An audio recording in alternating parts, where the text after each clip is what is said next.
Here we sit in our Friday Live situation.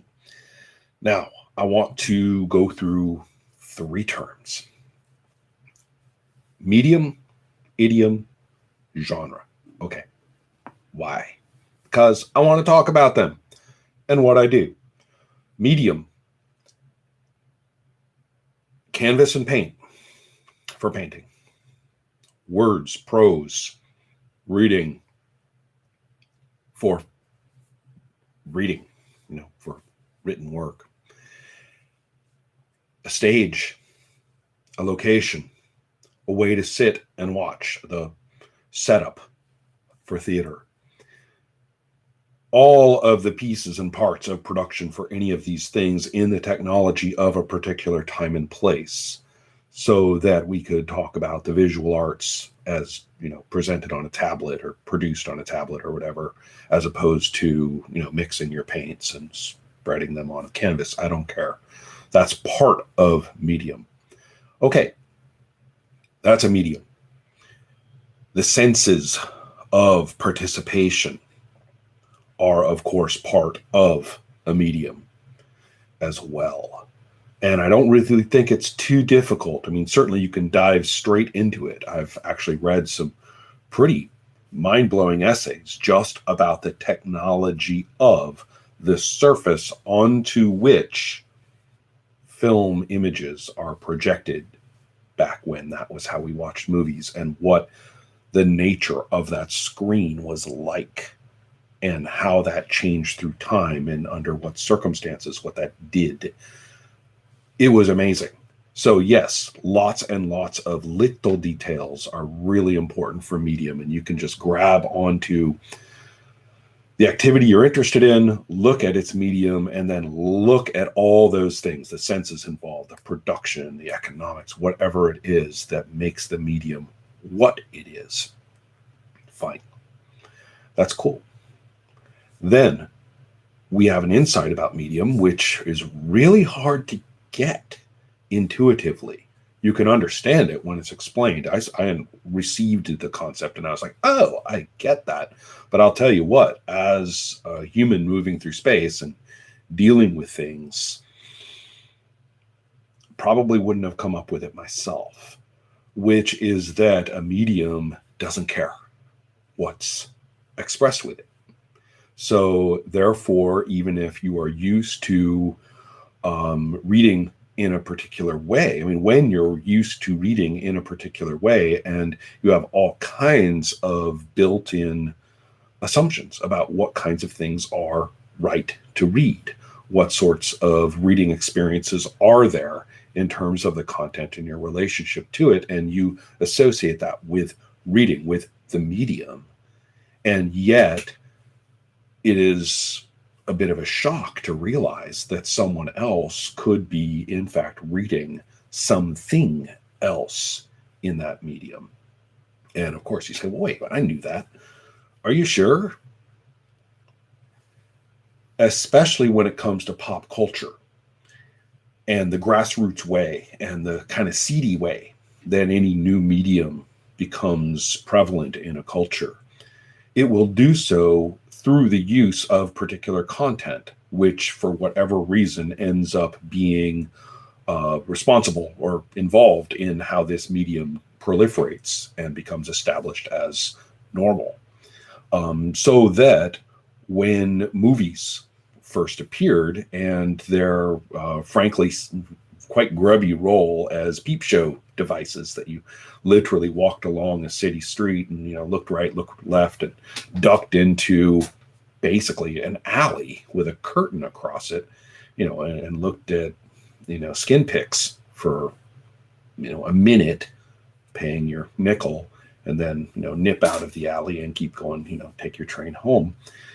This was a big deal when people put more effort into making film production. One of the biggest efforts in the 19-teens, just over a century ago, was to say, hey, we do plays, right? We're going to put on a production of a play, a highfalutin play, and we're going to film that, and that's what we produce. We don't do those nasty little things. That was actually a very dedicated effort. It took work to shift the awareness of what was proper to watch on a screen. And it's no surprise that the majority, I mean, the great deal of early film was effectively translating vaudeville to the screen. And so it's actually kind of a big deal to recognize that then you have a new normal for what's on the screen, what's proper in a film. This, evolves over time, but we don't experience the evolution of it over time. We experience what we experience with it and the normalization of it through commerce and our daily activity, stuff like that. So then somebody comes along and puts something on film, and you're like, that doesn't belong on film. That's not a movie. That's not, wait a minute, that's not right. Or that's alternative.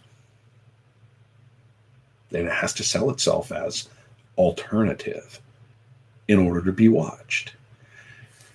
Comics readers are wearily familiar with this, certainly. When this very point was made about comics in the 90s of all times, I mean, ages and ages after, comics are pretty old things. To say this, I mean, was still, world rocking. We even use the word mainstream, right? These comics are mainstream, those comics are alternative, when by any sensible understanding, the topics of these so-called mainstream comics were extraordinarily fringe and limited. They were just associated with the time that comics proliferated widely. And that was decades and decades before that. Whereas the topics of the alternative comics were very much in line with much more widespread media, film and other media of all kinds. So those were properly, mainstream in topic. So anyway, this happens over and over, medium after medium.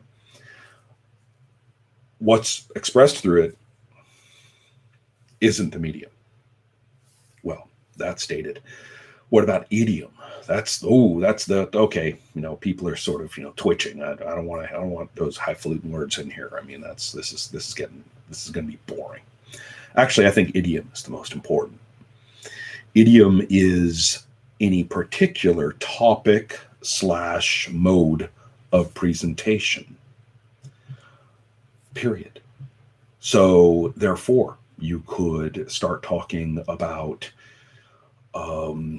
any way and to show a thing. And particularly if the practitioners of the moment see or hear that, this applies wholly to music, of course, especially in participation where the practitioners are grouping up, splitting up, shifting position, working with them, and then, oh, wait, this happens, so now I'm going to be doing it this way. And everybody is experiencing everybody's work. During that time, idioms appear.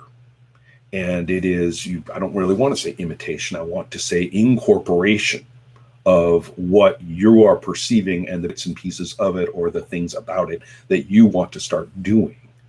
And so then you get inadvertent productions of a distinct idiom.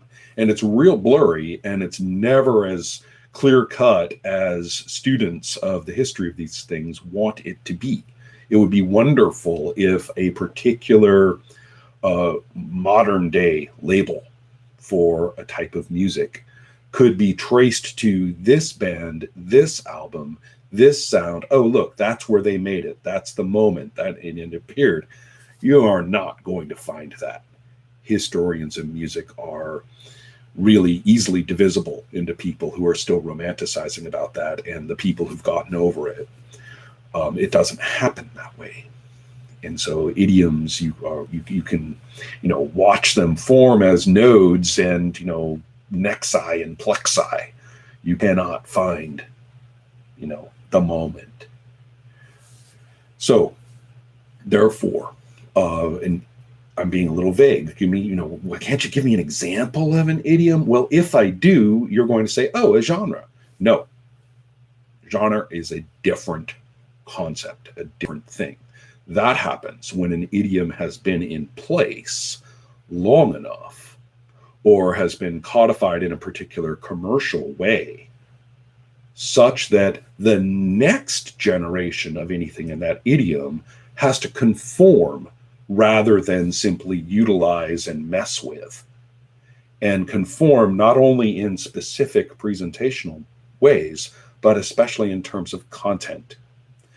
This is when, for example, country and Western music has to be about certain things, or else it's not considered country and Western.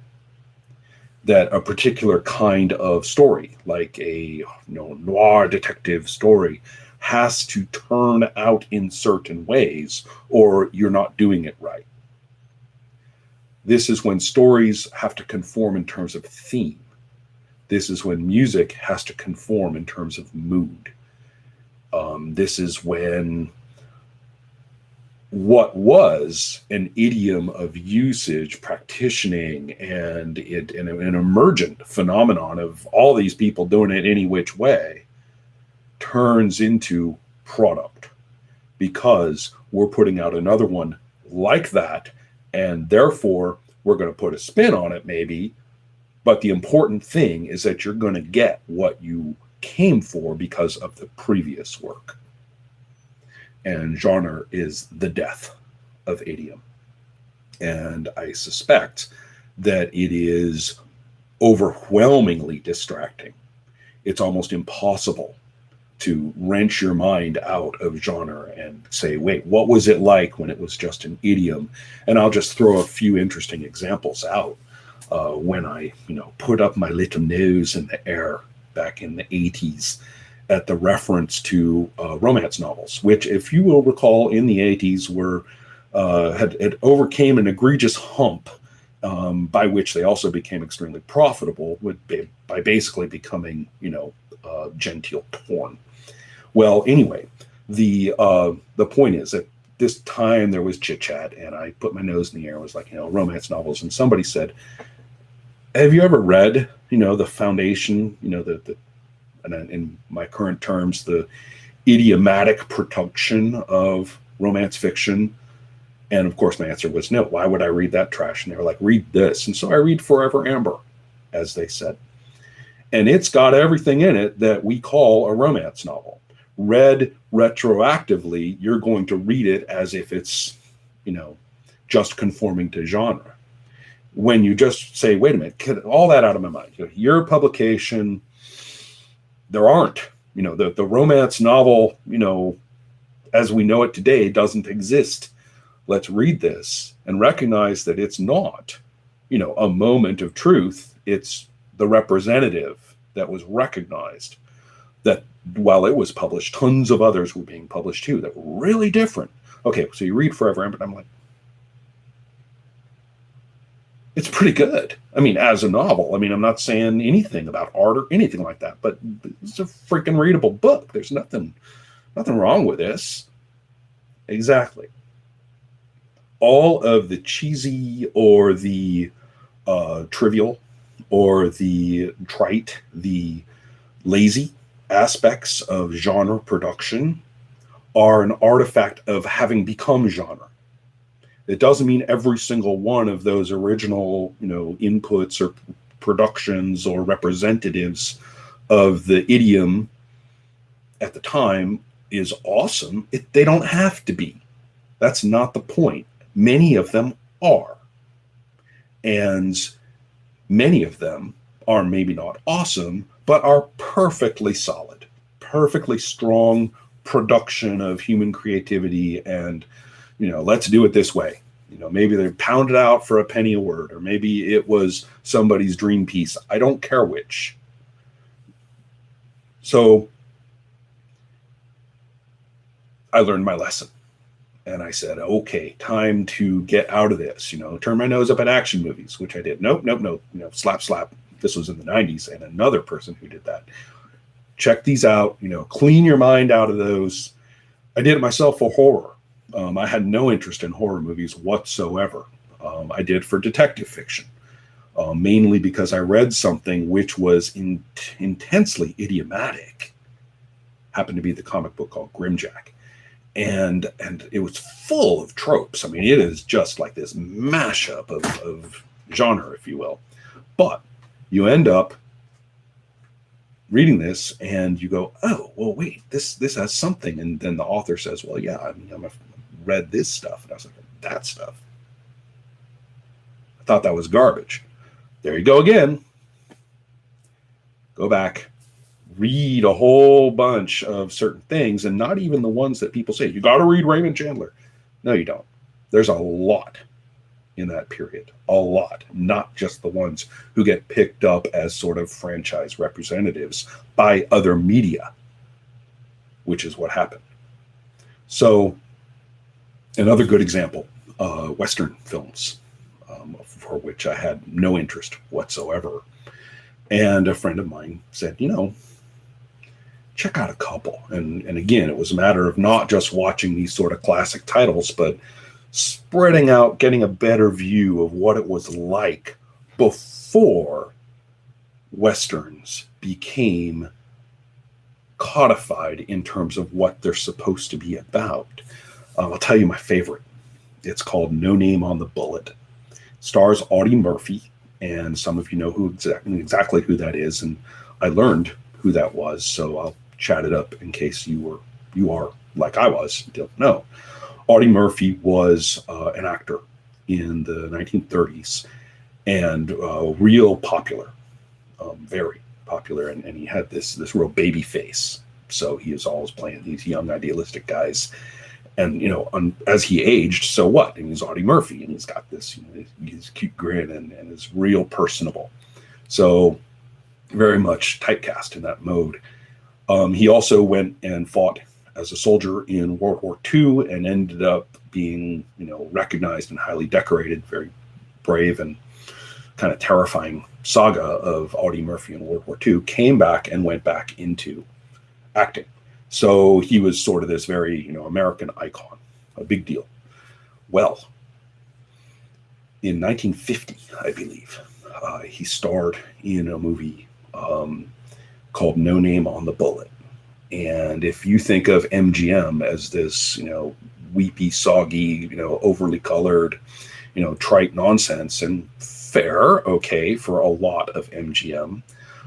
But in this case, No Name on the Bullet, Audie Murphy does not play the protagonist. The protagonist is played by another actor, and he is a judge in this, reasonably successfully developing, but far-flung and away from, not part of, the United States yet. It's in territories, and you don't really have much in the way of support, larger support for law. So this judge is sort of, trying to establish and maintain that we live in a lawful community and will be part of the larger society one day.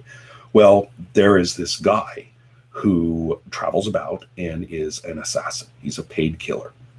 And given the sort of lawless state of most of these places, he's able to basically get away with it because he will goad somebody into trying to kill him first. And he's so freaking fast that he's able to plug the guy, and then he can claim, self-defense. And in this sort of, crap legal situation, which is basically, a barrel and a dude and, rope or not a rope, he's able to get away with it and has for years.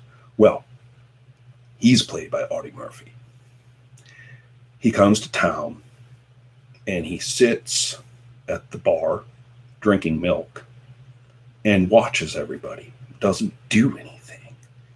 Now, the only reason he comes to town, he's going to kill someone, and he's been paid to do it, and that everybody knows that. This guy is lethally well known. And what happens, what the story is about how the town tears itself apart with recriminations and accusations and terrors and desperation because this guy is there. And all these people are convinced that their secret is known by somebody and that they're the target. So all these different people All this drama just rips itself apart across the town as the judge in particular is like, what is going on? What's happening? It's fantastic. It's dark. Its meaning is brutal. Murphy is terrifying, brilliantly cast as this utterly cynical assassin. There you go, an MGM Western. In the days of idiom, not genre. That's where I live. I live in idiom. That's what I like. That's the stuff I read. That's the stuff I listen to. That's the stuff that I seek, both historically and at present. When does a particular production and commerce complex for a given medium succumb to genre so badly that it can produce nothing but that the idiom is dead? The capacity to produce idiomatic work is gone. I think that's really important, and I've sought an understanding of that in a variety of investigations. It's one of the few things that I'm really interested in terms of sociology and stuff like that. I think it relates to politics a lot, and so I seek my understanding of that as well. I have a considerable library or work that I think factors into my questioning, even if the authors weren't asking that. So, what about what I do? You see, that's why I seek folk work. That's why when I make comics, I do it the way I do. That's why I am so focused on role-playing as a medium.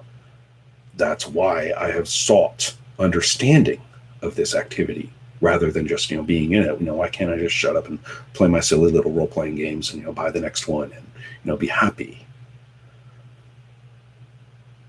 No, I'd prefer to cause a little trouble. I value this as idiom. At the moment, it is almost entirely non-captured.